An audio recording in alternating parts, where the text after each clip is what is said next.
Hey there, welcome to One Take, powered by backers. Right? No judging. Yeah. No judging. The millennials are really changing that. Is charm. No. All success begins with desire. I feel like I'm on fire right now. OMG, baby, tell them. Hey there, welcome to One Take, powered by backers. Justin Fox, Bernie Nicholls. How many time All-Star? 3. And 150 point getter in the NHL? That's right. Any other specific statistics you want to lay out there? Future Hall of Famer? Well, 70 goals was kind of 70 goals. Good. Okay. 150 points. I think to me, that sticks out. I think I saw stats. Only one of 6 players ever to score 150 points. 5. One of 5 players. Even better. Does that mean Gretzky did it twice? Is that why? Or no, Gretz did it. Mario. Yeah. Stevie Yzerman, Phil Esposito. There you go. That's pretty elite company to be a part Gretz of. done it about 10 times. Well, yeah, more, I was gonna say he did 250, right? I think like 212. Yeah, exactly. You think about those numbers, every year, right? It's unreal. That's right. Yeah, like you said, about 10, 12 years. Crazy. Oh man, it dominated a big man sport right there. Yeah, well, he knew where to be and he knew where to put the puck, right? Right. Not the hardest shot, but it was always right on target, right? So he knew where to go on goalies, which he learned that early. He's pretty good. Awesome. So Bernie Nicholls, like I said, future Hall of Famer, NHL star, advisor to the 3HL, which is cool. That's probably your biggest achievement, right? In your hockey career. Yeah, absolutely. Right up there. Give it back. What's that? Back. Yeah, exactly. Back. Exactly. Yeah. So why don't we just start out by what was it like being a kid growing up? Kind of, you talked about this, I've talked about it a little bit. Growing up, wanting to play in the NHL and then kind of achieving that. Like, what was it like? Sort of, I know obviously kids these days, it's probably a different kind of experience, but what was that experience like for you? Well, I think as any Canadian kid, you always wanted to play hockey and always wanted to play in the NHL. And for me, I was no different. We grew up north here on the frozen ponds. We shovel that off. We play every day and just dream of playing the NHL. And for me, every team I went to, every level up, I was always your better player. And it obviously in your mind, you're thinking, well, there's a chance here, right? And right. Eventually you get to junior and the next step's NHL and you're one of the better junior players. And then you're thinking, wow, this is really going to happen. And then obviously you get the call and your dream comes true. So it's just obviously a great feeling for anybody who's ever experienced playing the NHL.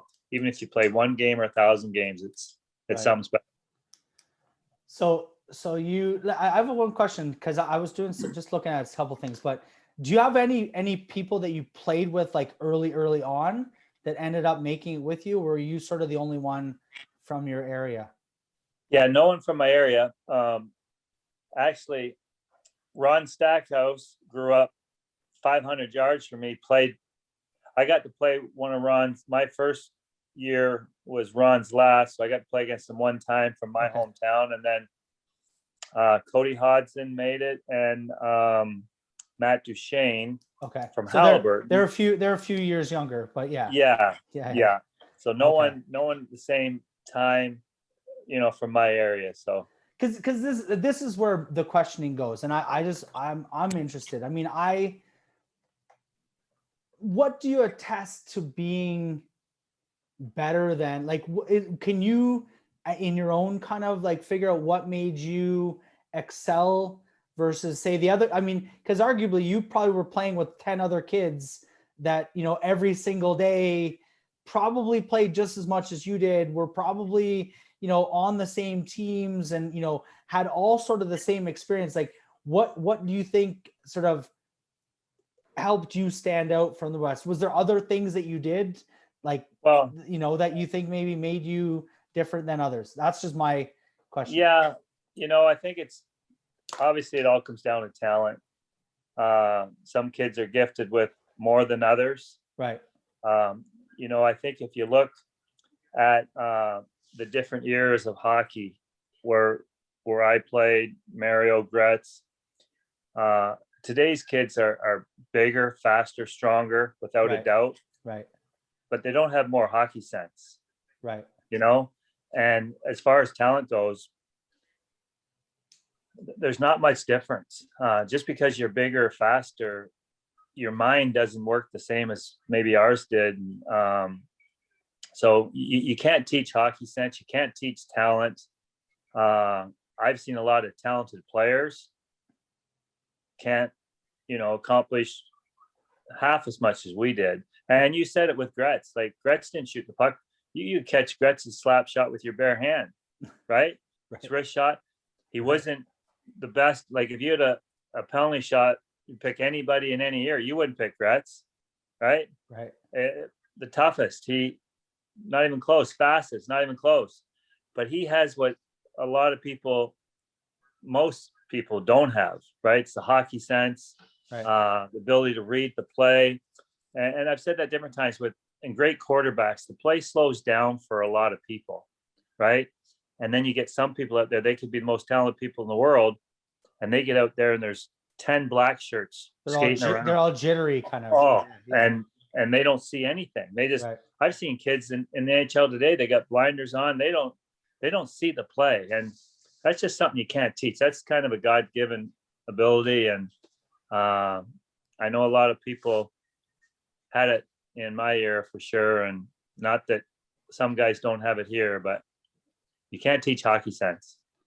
Right. So it's just kind of like your natural Ability. aptitude for Yeah. understanding, reading the play, understanding. I mean, there's a lot of obviously quotes about Gretzky, but like, the fact that he could almost be literally like a chess master, 21 steps Yeah. ahead, right? He knew where. Good players are always ahead. Your Peyton Mannings of the world. Right. They know what you're doing before you do it. Right. Gretz was the same. Sid, Crosby, McDavid, those guys, they're obviously talented players, and they just see things a little differently than the norm. So that's interesting. You mentioned some of the early, like, so Sidney Crosby, McDavid. Like, I usually just riff on this, so I'm making questions up as we go here. Put those two back, sort of when you're the LA days with you, Gretzky, like kind of that era. What the Robitaille, where do you see them fitting in? We'll start with Crosby. Well, you know what? Talented players can play in any era. Right. That's the thing. You know what I mean? Sid would fit in perfectly, no matter where he is. Sid's going to go down as arguably maybe top 10 players, maybe top 5 in the world ever. Right. Like, there's not many people in their prime. If you had your choice to pick, there's not many people you're picking ahead of Sid. Right. McDavid, what McDavid has, no one in the history of hockey's ever had, and that's speed. Right. So you think he's that much significantly faster than anyone kind of? Well, it's not that he has to be that much faster. He's just fast enough. So any defenseman, especially back in the day, you could clutch and grab them. Right. Yeah. Now you can't even put your stick on him now. Yeah. So it's easier for him now. Trust me, there's guys back in the day that would play. That's why small guys struggled sometimes in a playoff series or something, because they get the shit beat out of them. It got kind of clamped down a bit when the rules, my God, the rule books went out, the ref's whistle went in his pocket, and like Marner. I think Marner's an unbelievable player. He would get the shit beat out of him back in the 80s, right? And just that physical play. So when a playoff series comes, you see a lot of times the big tough players, like when the Islanders won 4 in a row there, they had a big, heavy team, right? Oh man, like they were just heavy. They hit hard. They played physical. That it's tough to play against guys like that. So that's where I think the difference is. But speed, I'm telling you, when you got speed like that, oh my God. And you don't have to be that much faster. You just got to be a little bit. Right. When you get caught flat-footed or him come with full speed, forget about it. Yeah, I watched. There was a play they play sort of all the time now where he kind of catches the puck behind the net, gets ahead of steam, and then just like goes right through all five players. I think it was against the Leafs. But like you Yeah. said, if that was 20 years ago, three of those guys would have tried to hip check him or do. Oh, they would have He's just broke kind of his like, wrist with yeah, this, well, that's come and it wouldn't down even been a penalty. yeah, exactly. They Just would have go right whacked him down so on his hard. wrist. Oh, Yeah. Chris Chelios, and I love Chris. He's my favorite player. In practice, like he cut me for 9 stitches in the year in Right. practice. You Wow. go around him in practice, and they're laying the lumber on you, Wow. or in front of the net. You see guys in the front of the net back in the day, they actually wore flap jackets because they got cross-checked and whacked. No penalties, nothing. Nowadays, you get in front of the net, and the guy can't touch you. He Yeah. can't even put a stick on you. He tries to box you out. But you see anybody Interference. stand in front of the net, Yeah. they're not going to do anything. Yeah. Try So the game- Hatcher brothers get in front of the net with Ben Wilson or Darian Hatcher. Oh my God. They beat the hell Chelly. Beat the hell out of you. Good old North Stars, Darren That's right. Hatcher, Minnesota North Yeah. Stars. I was just looking at some statistic. It was the number one scorer from every franchise, like ever. And there was some guy from Carolina. I was like, I'm pretty sure that guy's not from Carolina. He's probably from the Hartford Whalers, right? So you kind of, they have like the historical, Yeah. right? And then same with the North Stars, Dallas Stars, right? Right. Yeah. It's interesting to kind of look at the history. So let's see, where would we go from this? So long, illustrious career in California. You went to New York for a bit near the end. Did you then live back in Cali, or did you come back here? Or what was sort of the Yeah. how did the life play out there? That was my first trade. Went to New York. So I sold everything in California. Then from New York, went to Edmonton. Right. I worked my way back to California, to Northern California, to the Sharks. So you pretty much pack up and leave Yeah. everywhere you go. Yeah. Yeah. And you're just, and then once you were done, you decided to stay in LA. Stayed in Northern California, Okay. Or San Northern Jose California. Okay. for Yeah. a long time. Yeah, that's beautiful. Yeah. Beautiful city. Yeah. And you Yeah. said your daughter's down there. So your family, so you kind of raised a family down there. My daughter was in Southern California. She got married a couple years ago, and they moved to Nashville, Okay. You're right. and they live there now and love it. Cool. So here, let's get all the Americans upset here. Canada or US? Where would you rather live? Or maybe upset all the Canadians. I don't know. What's the advantages and disadvantages in your humble opinion? This is the first year I've spent winter in Canada. Okay. So I see you still have a toque on it. It's spring. well, it's a little cold out It's here cold today. Okay. There you go. -5. Okay. So, best of both worlds. You live in California in the wintertime, and you live in Canada in the summer and fall. Right. Yeah, I guess if you're playing down there, you're playing sort of in the warmth in the winter. Yeah. although you're playing in the rink, and then you get the summer up here. That's That's the right. best of both Summer worlds. and the fall. Fall's beautiful up here. Yeah. You do ice fishing. I think you were saying, we talked to you, were doing some ice fishing. My brother ice fishes almost every day. I like to fish. I don't ice fish as much either. I'll hunt every day, but yeah. Okay, well, switch gears. What I know you did some coaching and stuff like that. Like, what was it like transitioning from, pro athlete, 24/7, and I mean, obviously I think even more so now, pro athletes are like, it's a, 8-day a week job, right? They're go, Yeah. right? But what was it like transitioning sort of from pro athlete to kind of, getting in maybe into the organization and stuff like that? Or, tell us a little bit about the history, or what your, your, let's say your day one of your next day of rest of your life kind of thing after you retired. What was that like?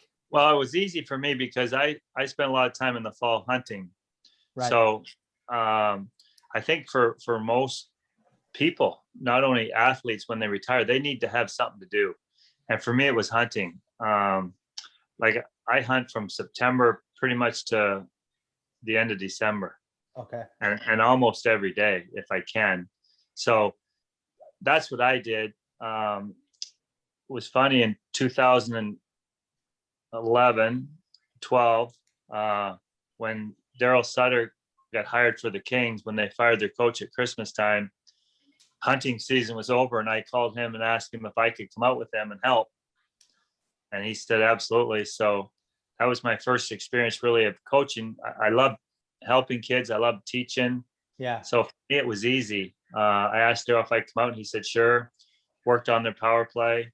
And I'd called their general manager and stuff a couple times in the previous years because they struggled. And I was always a Kings fan, so it always bothered me when their power play was working, and I just want to help. Right. So he didn't think it would work because I think they were nervous that, the assistant coach who was running it, I'd be taking his job. And so when Daryl came, I just asked Daryl, and it was great. He kind of figured the same thing. So he made me like a consultant to the coach, right? So the other guy didn't really worry about it, but it was great. I worked with the players a lot, got to I hung with the players more than the coaches because I still feel I'm a player. Right. So that part was awesome. And obviously we went on the run and won the cup. So it was a pretty good time. So you were there with like Kopitar.